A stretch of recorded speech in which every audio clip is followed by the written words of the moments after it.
Hi dears, welcome back. ഇന്നൊരു അടിപൊളി ചായയുടെ റെസിപ്പി ആയിട്ടാണ് വന്നിട്ടുള്ളത്. ഇന്ത്യൻ മസാല ചായ. സാധാരണ ചായയിൽ നിന്നും വ്യത്യസ്തമായിട്ട് കുറച്ചൊരു മസാല ഫ്ലേവറിലും ടേസ്റ്റിലൊക്കെ ഉള്ള ഒരു ചായയാണിത്. അപ്പോൾ എങ്ങനെയാണ് ഇതിൻ്റെ പ്രിപ്പറേഷൻ എന്ന് നമുക്ക് നോക്കാം. ആദ്യം നമുക്ക് ഈ ചായയിലേക്ക് ഫ്ലേവറിനായിട്ടുള്ള മസാലകളൊന്ന് പൊടിച്ചെടുക്കണം. അതിനായിട്ട് ഒരു ഗ്രൈൻഡർ എടുത്തിട്ടുണ്ട്. ഇനി ഇതിലേക്ക് 4 ഏലക്ക, ചെറിയ 4 പീസ് പട്ട, 6 ഗ്രാമ്പു, പിന്നെ ഇതിലേക്ക് 8 കുരുമുളക് ചേർത്ത് കൊടുത്തിട്ടുണ്ട്.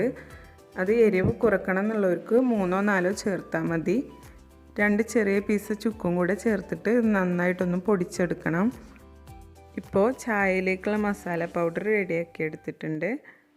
ഇനി നമുക്ക് ചായ തയ്യാറാക്കാനായിട്ട് ഒരു പാത്രത്തിൽ 1 കപ്പ് വെള്ളം ഒഴിച്ചു കൊടുക്കുക. വെള്ളം ചൂടായി തിളച്ച് തുടങ്ങുമ്പോൾ നമ്മൾ നേരത്തെ പൊടിച്ച് വെച്ചിട്ടുള്ള മസാല മിക്സിൽ നിന്ന് 1 ടേബിൾ സ്പൂൺ ഇതിലേക്ക് ചേർത്ത് കൊടുക്കുക. ഈ സ്പൈസസിൻ്റെ ഒക്കെ ഒരു ഫ്ലേവർ വെള്ളത്തിലേക്ക് നന്നായിട്ട് ഇറങ്ങി കിട്ടാൻ വേണ്ടിയിട്ട് 5 മിനിറ്റ് ഇത് നന്നായിട്ടൊന്ന് തിളപ്പിച്ചെടുക്കുക. 5 മിനിറ്റ് തിളച്ചതിന് ശേഷം ഇനി നമുക്ക് ഇതിലേക്ക് ആവശ്യത്തിന് ചായപ്പൊടി ചേർത്ത് കൊടുക്കാം.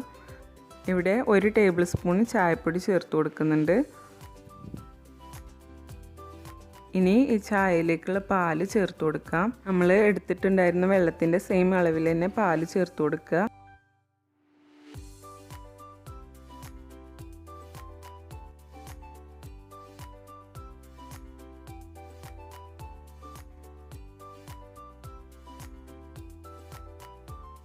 ചായ നന്നായി തിളച്ച് വരാനായിട്ട് തുടങ്ങിയിട്ടുണ്ട്. ഈ സമയത്ത് നമുക്കിതിലേക്ക് ആവശ്യത്തിനുള്ള ഷുഗർ ആഡ് ചെയ്ത് കൊടുക്കാം.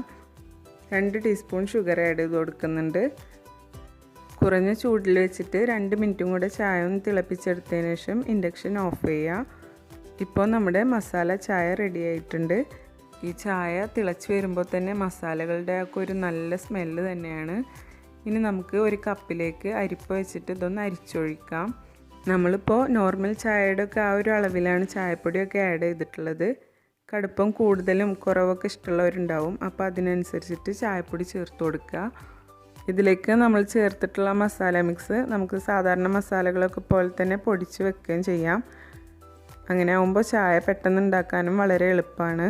അപ്പോൾ ഈ റെസിപ്പി ഇഷ്ടമായെങ്കിൽ എല്ലാവരും ട്രൈ ചെയ്ത് നോക്കി ഫീഡ്ബാക്സ് ഒക്കെ കമൻസിലൂടെ അറിയിക്കുക. ഈ വീഡിയോ ഇഷ്ടമായെങ്കിൽ ലൈക്ക് ചെയ്യുക, ഷെയർ ചെയ്യുക. ഞങ്ങളുടെ ചാനൽ ആദ്യമായിട്ട് കാണുന്നവരാണെങ്കിൽ സബ്സ്ക്രൈബ് ചെയ്ത് തൊട്ടടുത്തുള്ള ബെല്ലൈക്കൺ കൂടി എനേബിൾ ചെയ്യുക. പുതിയ റെസിപ്പീസുമായി കാണുന്നതുവരേക്കും ബൈ. Thank you.